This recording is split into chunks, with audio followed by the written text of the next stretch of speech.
มื้อนี้เฮาได้มีแขกนะอย่าลืมเฮ็ดน้ำอุ่นน้ำกัดไว้นะ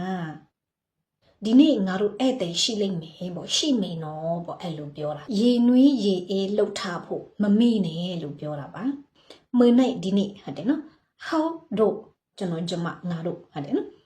တေးဆိုတာမဖြစ်သေးတဲ့အရာတစ်ခုမပြီးသေးတဲ့အရာတစ်ခုမှလို့ပြီးမဟုတ်လို့တုံးတယ်လို့ပြောထားတယ်မီးရှိတယ်ခဲဧည့်သည်ဟုတ်တယ်နော်ဟောတေးမီးခဲဧည့်သည်ရှိမယ်လို့ပြောတာဒီနေ့ငါတို့ဧည့်သည်ရှိမယ်နော်လို့ပြောတာယာပေးတာစီတာမလုံနဲ့မစားနဲ့မသွားနဲ့ဆိုလေပုံစံမျိုးယာဒီနေရာမှာသူကယာတလုံးထဲသုံးပြထားတယ်ลืมဆိုတာမေ့တာယာลืม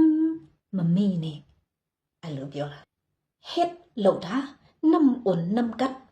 ยีนွေးရေအေးไว้ထားတာဟုတ်တယ်နော်อย่าลืมเฮ็ดน้ำอุ่นน้ำกัดไว้นะဆိုတော့ရေနွေးရေအေးလှုပ်ထားဖို့မမေ့နဲ့နော်လို့ပြောတာဖြစ်ပါတယ်